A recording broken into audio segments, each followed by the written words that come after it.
Hello, and welcome to another Read With Me session. I'm yours truly, Isabel Bedell, and I'm here to read with you. If you are brand new to this channel, welcome. I'm so excited to have you here.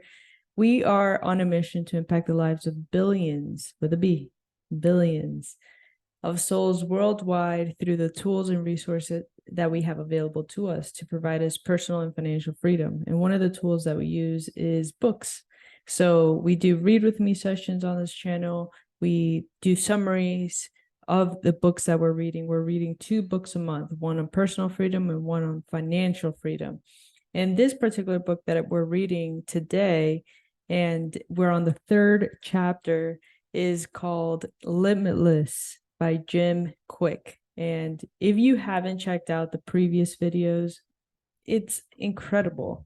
Like, I really enjoy this book. It's a very simple read, and it's also entertaining. The guy knows what he's doing when it comes to laying this out. What I do love about this is that because it is a simple read, you're able to feel what you're reading.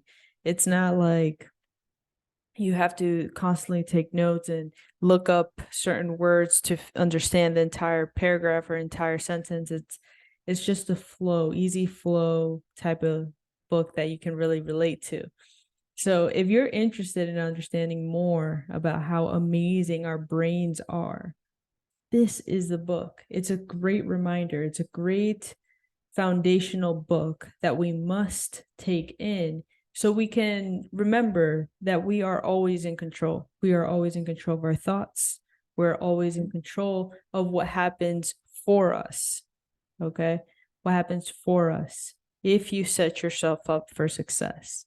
And this book is one of those books that beautiful reminder, simple, easy grab. And as I mentioned, we're on chapter number 3, Limitless Brain. So let's get into it. Before we actually dive into it, I want to remind you of the amazing giving that we're doing this year. We're on a mission, obviously, to provide the tools and resources to increase our personal and financial freedom worldwide. One of the ways that we're doing it is, yes, tools, but also through giving. So every single quarter, we donate 22% of our earnings back into our giving. So this year, we're actually committed to donating 23 laptops for 23 families. Pretty awesome, right? The reason why we chose laptops is because it is an instrumental tool now in the 2023, whenever this video is being published, to be able to leverage the world and access to jobs, access to communications, access to family, access to resources, access to so many different things that can help someone go from 0 to 100. And it was essentially one of the tools that allowed us to build a completely online business and provides us the freedom to live, work, and really embrace the world that we live in and live in complete freedom. And that's our wish to everyone, having the ability to choose, having options, and being able to provide for their families while not sacrificing time, energy, and being stuck. That's probably one of the worst feelings in the world, is being stuck and not being able to push through, knowing that you have so much potential in you and not knowing how to take it to the next level. It's a very strong sense of commitment that you must have. And through reading these books, through having the tools and resources like a laptop, we're able to help millions of people worldwide through that one instrumental tool. So we're on a mission to impact the lives of billions. In this particular year, we're going to be donating 23 laptops to people in need, families in need that type of resources. So I'm going to be putting a link in the description where you can actually access the GoFundMe page. It's directly into our foundation. All of the proceeds are going to go towards that. We're going to match that. So we're going to be able to donate probably even more. So we're super, super excited about it. And I am so excited to be here with you. So let's get into it, shall we? Chapter number 3, your limitless brain. Now you may be thinking, Jim, I see what you mean about technology. I wouldn't want to live without it, but I do feel more overloaded, distracted, and forgetful than ever. Here's the good news. You were born with the ultimate technology, the greatest superpower. So let's take a moment to acknowledge just how extraordinary your brain is. It generates up to 70,000 thoughts per day. It races with the speed of the fastest race car. Like your fingerprints, it is uniquely yours. There aren't two brains in the universe exactly the same. It processes dramatically faster than any existing computer and has virtually infinite storage capacity. Even when damaged, it is capable of producing genius. And even if you only have a half a brain, you can still be a fully functioning human being. Remarkable stories about it abound, like the one about the comatose patient who somehow developed a method of communication with his doctor, or the woman who could recall important events by date, going back as far as being 12 years old, or the slacker who became a mathematical genius after suffering a concussion during a bar fight. None of this is science fiction or the product of a superhero comic. They're just examples of the extraordinary function built into that remarkable machine between your ears. We take so much of that function for granted. Let's think about just what the average person has accomplished simply by being an average person. By the age of 1, you learned how to walk. No simple task considering how many complex neurological and physiological processes there are and required to do so. A year after that, you learned how to communicate through the use of words and language. You learned dozens of new words and their meaning on a daily basis and kept doing so all the way through school. And while you were learning to communicate, you were also learning to reason, to calculate, and to parse an endless number of complex concepts. And all of that was before you read a single page of a book or attended one class. Our brains are what separates us from the rest of the animal kingdom. Think about it. We can't fly. We aren't particularly strong or fast. We can't climb with the dexterity of some animals. We can't breathe underwater. As far as most physical functions are concerned, we're just average. But because of the power of our brains, we are overwhelmingly Earth's most dominant species. By harnessing that incredible mental power, we have created ways to explore the ocean depths like a fish, move tons of weight like an elephant, and even fly like a bird. Yes, the brain is quite a gift.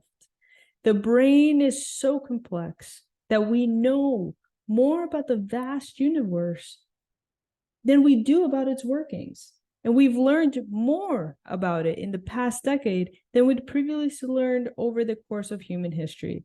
And we'll even learn more about it from this time this book goes to press over time of its hitting its bookshelves.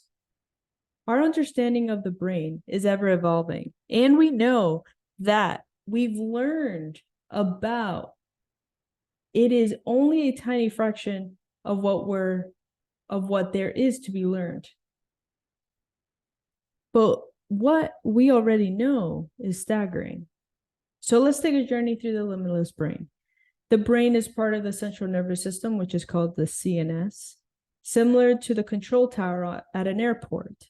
Your brain acts as its control center, directing all the comings and goings of information, processes, and impulses. The brain has 3 major areas: the brainstem, the cerebellum, and the cerebral cortex. Both the cerebellum and the cerebral cortex start with the cere, Latin works for wax, because of its waxy appearance. The brain is made of fat and water, and it weighs approximately 3 pounds and facilitates incredible power and ability. The brainstem moderates the basic functions we need to live, such as breathing, maintaining a regular heart rate, impulses to eat or have sex, and our fight or flight responses. It is located at the top of your spine and the base of your skull, buried deep within the brain. At the top of the brain, the cerebellum is responsible for moderating movement and coordination. There is also an increasing evidence that it plays a role in our decision making. The cerebral cortex is the largest part of the brain where the majority of our complex thinking, short-term memory, and sensory stimulation take place. It is made up of the occipital, pituitary, temporal, and frontal lobes. Our frontal lobes are where most of our thinking takes place, where logic and creativity derive. The brain is split into two halves that are connected by the corpus callosum, which acts like a bundle of telephone wires between the lobes, sending messages back and forth. Right now, you have somewhere around 86 billion neurons, also called brain cells, firing and acting together in concert as you read these words and assimilate the information on these pages.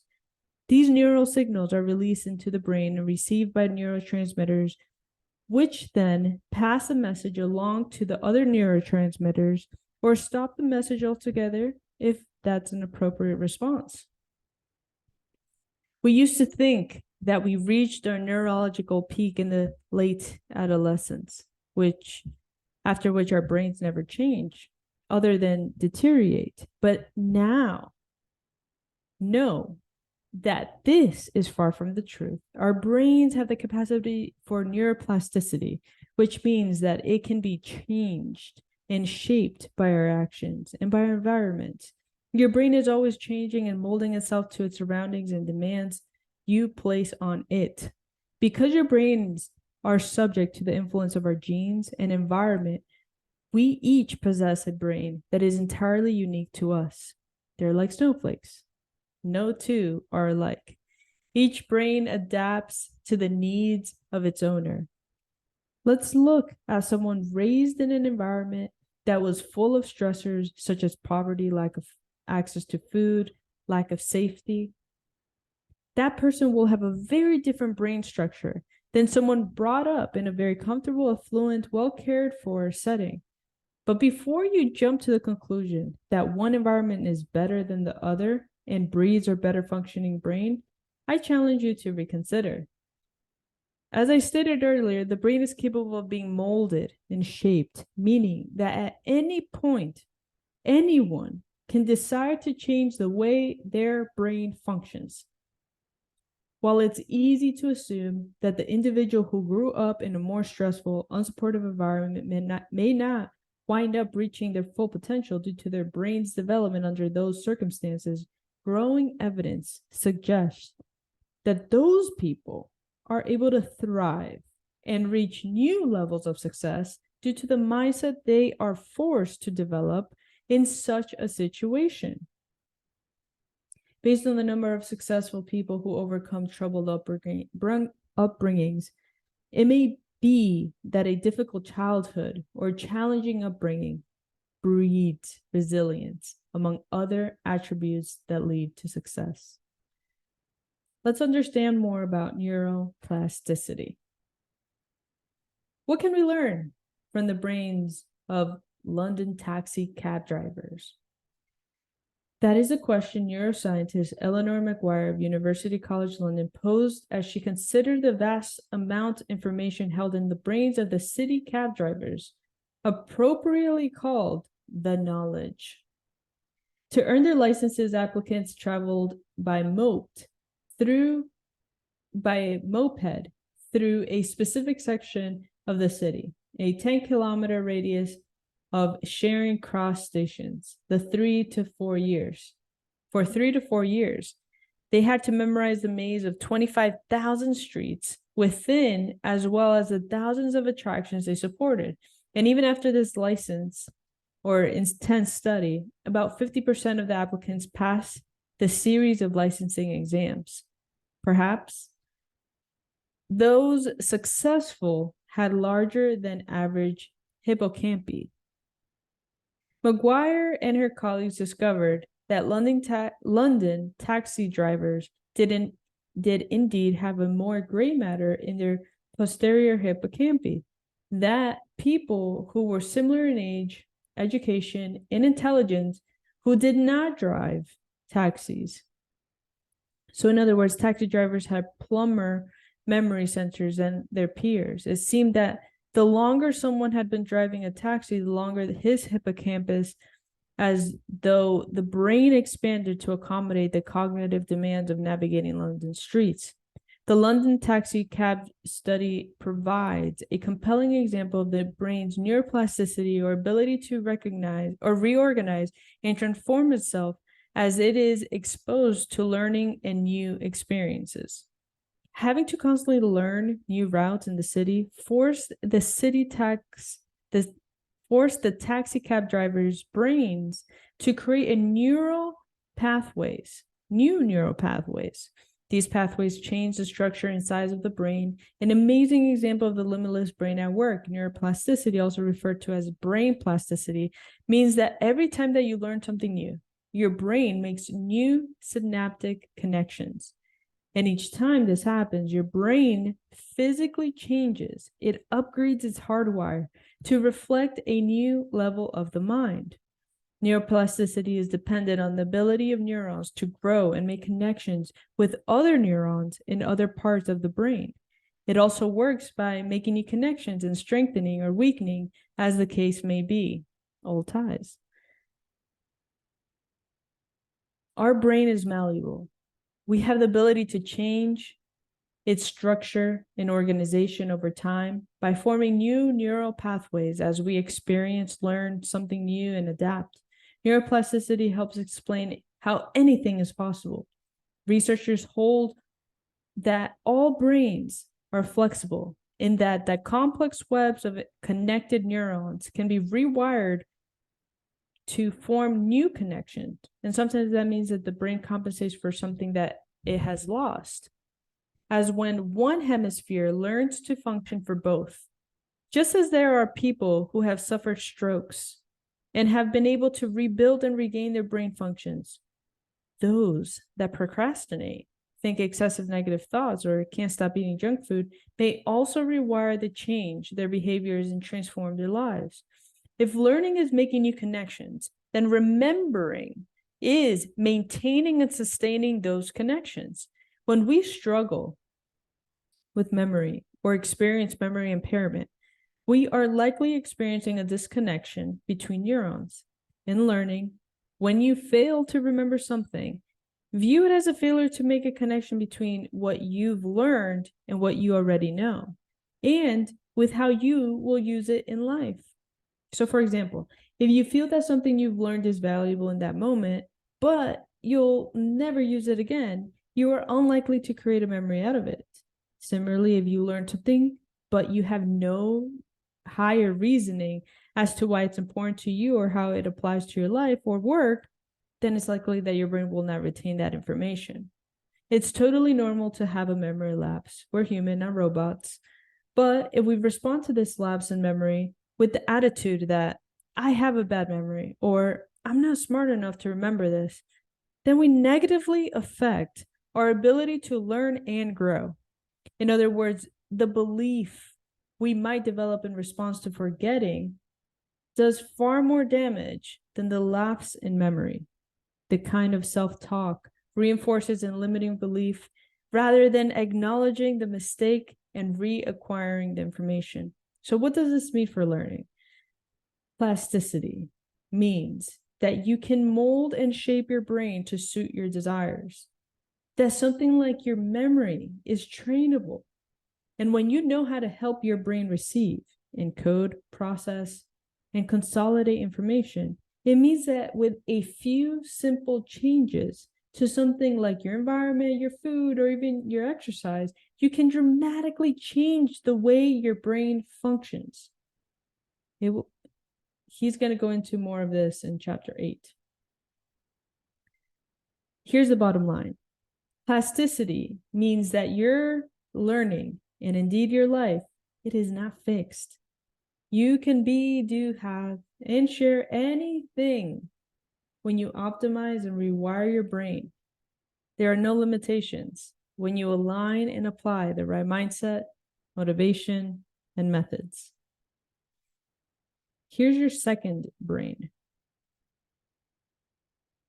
My students tell me, after they learn about the vastness of the brain, that they have a whole new sense of worth, that their self-esteem grows overnight. Here's more good news. You are not limited to just one brain. You actually have a second, which is your gut. Have you ever had a gut feeling? The moment when you just knew something. If you've ever gone with your gut to make a decision or felt butterflies in your stomach, did you ever wonder why that was? Hidden in the walls of the digestive system, the brain in your gut is revolutionizing medicine's understanding of the links between digestion, mood, health, and even the way you think. Scientists call this little brain this enteric nervous system, which is ENS.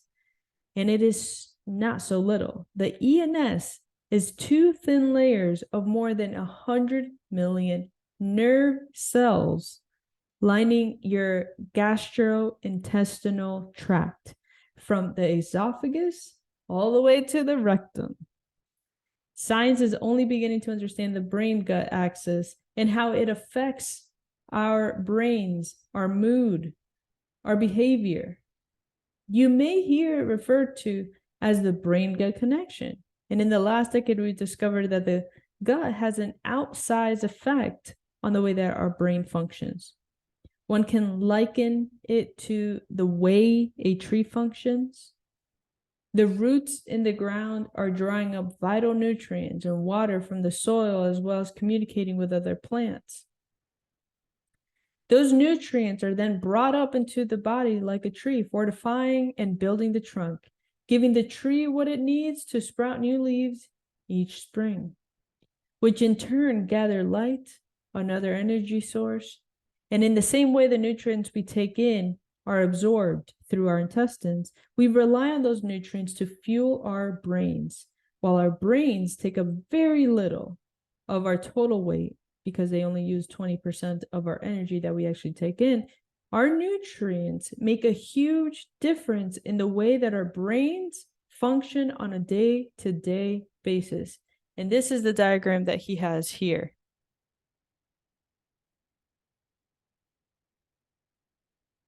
Powerful, right? The gut is lined with more than 100 million nerve cells, and it makes up part of the ENS. When a baby grows up in the womb, the ENS and the CNS, they are developed from the same tissue and remain connected via the vagus nerve. In many ways, the two systems marry each other in structure. They are also both of the same neurotransmitters to function, including serotonin, dopamine, and acetylcholine. As with CNS, we used to believe that we are born with a certain amount of cells, and that's it. But like the brain, we now know that the ENS makes new neurons throughout adulthood and can be repaired when damaged. The gut is made up of neurons as well as a network of bacteria that form the microbiome.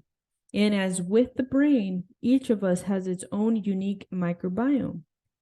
What's more, these nerve cells operate thoroughly through startlingly similar pathways as the brain. In 2010, neuroscientist Diego of Duke University discovered that the enteroendocrine cells of the gut had foot-like protrusions that resembled the synapses that neurons use to communicate. This caused Diego to wonder if these cells could talk to the brain using similar signals to the way neurons do. He hypothesized that if this were happening, they would have to be using the vagus nerve, which connects to the gut and the brain stem. So after further testing, they discovered that the cells do in fact use the vagus nerve to take messages and send them up to the brain faster than could be done via the bloodstream. It's pretty awesome. Team effort here. Okay. This is really, really powerful, because if you can understand that your gut is connected to your brain, now you're able to feed the nutrients that will support both, which gives you the neuroplasticity that you can build strongly when you're learning new things. You know, it's like if you're just putting in junk food into your body, that's what you're entering, just junk, both through your mind, through your brain, and your gut. So that's not a good way to do it. But if you're actually being proactive and conscious of the nutrients that you're putting into your body, both in the gut sense and for the brain, now you're doing double the intake for multiple layers of results, right? It's kind of like doing one thing and seeing 2x, 20x, even 200x return on one effort, one decision. Here's a team effort. The connection between the brain and the gut is still being explored, but it seems that they function in very similar ways, that they function in tandem. The little brain in conjunction to the big brain partly determines our mental state. When you have a gut feeling that something isn't right, or conversely, that you should follow a hunch, it's not just superstition. Your gut has its own way of interpreting events and giving your brain signals. Furthermore, when you feed your gut with subpar food, you're also feeding your brain with subpar fuel. Right now, your gut is digesting the food that you just ate and sending the fuel to your brain. At the same time, a part of your brain is taking in the feel of the pages under your fingertips, sensing the comfort of your chair supporting you, or even monitoring the environment around you to make sure that you're safe. Another part of your brain is taking in smells of the environment, maybe coffee or perfume or the scent of a book's page. Another part of your brain is absorbing the word symbols on the page of this book and turning them into meaning, which is then processed and stored in the short-term memory, where it will all be then sent to the long-term memory under the right conditions, which we'll all get into a moment. All of this is to say that you have the ultimate superpower between your ears.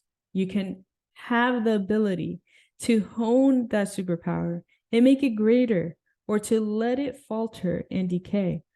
You can decide what kind of environment your superpower lives in, one that supports your mission in life, or one that distracts you from your greatest dreams. Here's the elusive obvious.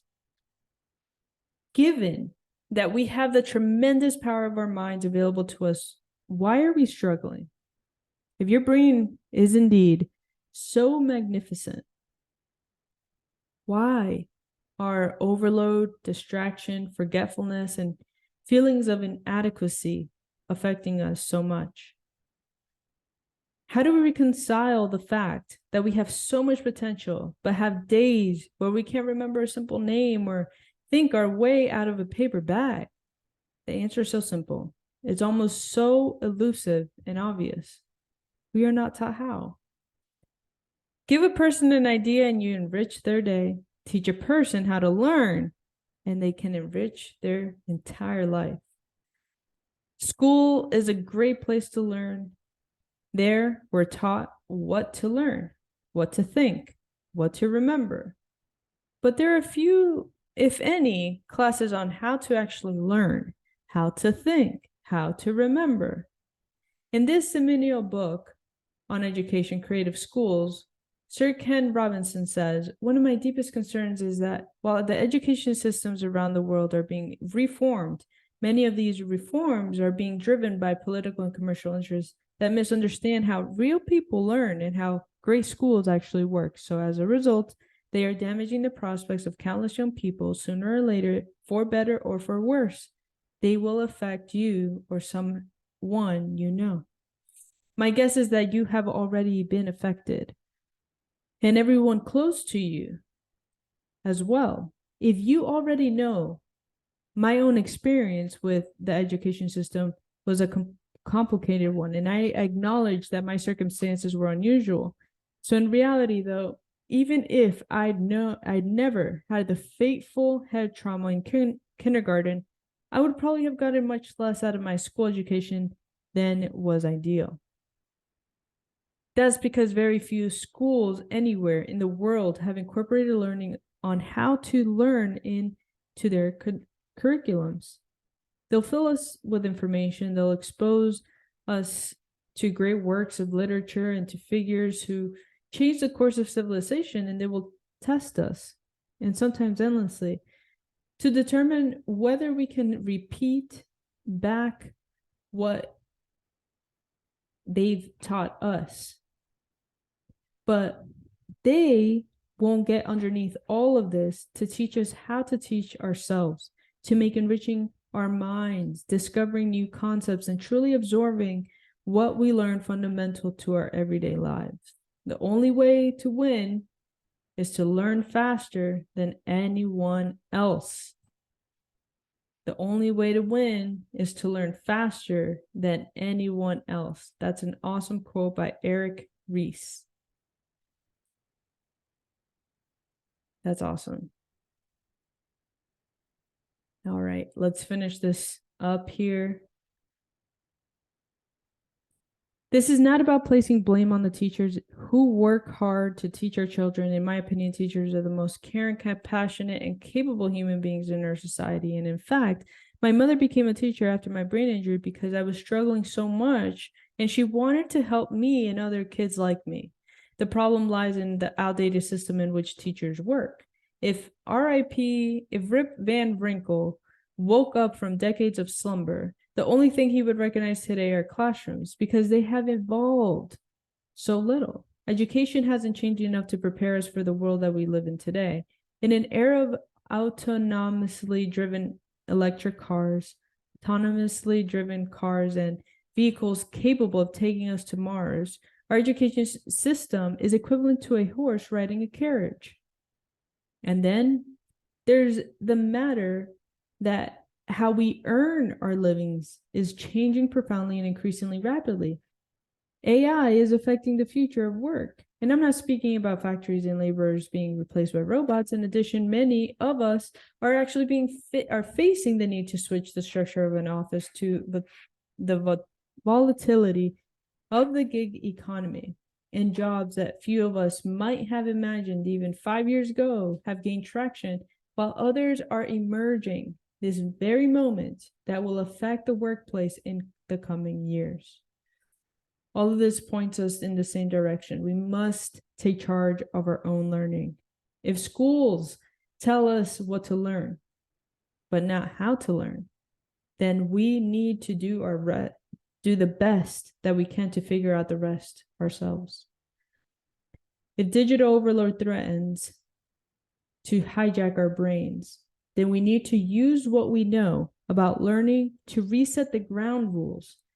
If the workplace is evolving with so much rapidity that we can never be sure of what work will mean to us tomorrow, then only by taking complete control of our learning can we truly be prepared for an unknowable future. Here it is. Turn the power on. Okay? Turn the power on. A quick, often told story. One day at a power plant, everything comes to an abrupt halt. All of the machines go offline. The silence is deafening. The people running the plant are frantic, and after hours and hours and hours, none of the workers can track down the problem. The head of the operations is desperate at this point, so he calls in the best local help that he can find. The expert technician arrives and glances around the facility. He goes to one of the numerous beams among all of the electrical boxes, opens one of them, and stares at the various screws and wires inside. He turns one screw, and like magic, everything starts working again, and the plant comes to life. The head of the operations is so relieved. He thanks the technician and asks him what he owes him. The technician says $10,000. The head of the operations is shocked. What do you mean $10,000? You were here for a few minutes, you turned one single screw, and anyone could have done that. I need an itemized bill, please. The technician reaches into his pocket, pulls out a notepad, scribbles a few seconds, and hands over the bill. The head of operations reads it immediately and pays him. The bill reads, turning screw, $1. Knowing which screw to turn, $9,999. What's the lesson of the story? It's not that you have a screw loose. The story illustrates two things.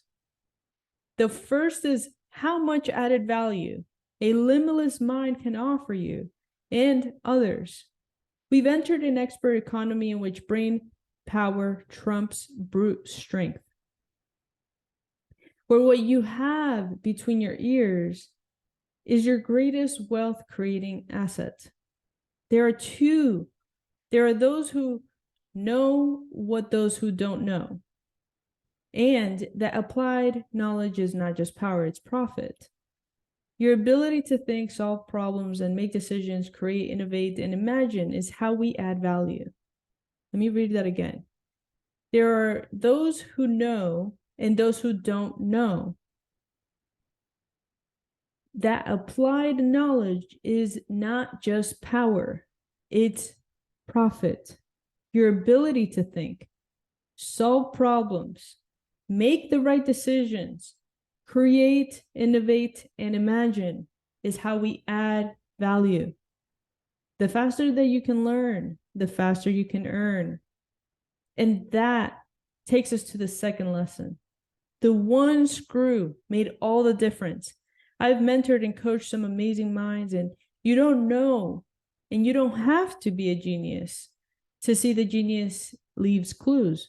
One of those patterns is that elite mental performers, fillers, and focus for those handful of screws that make all the difference and turn everything else on.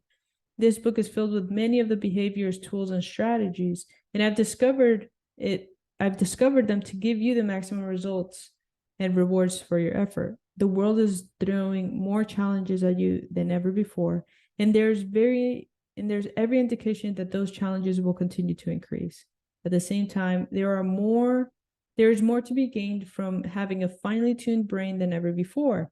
And you know that you have more than enough potential to meet any challenge, but it's going to require taking control of your learning.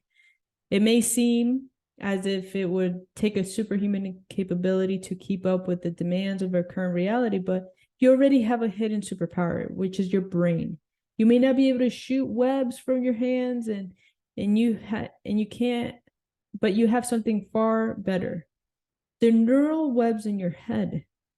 The superpower plant of a network between your ears is the greatest gift and the greatest advantage.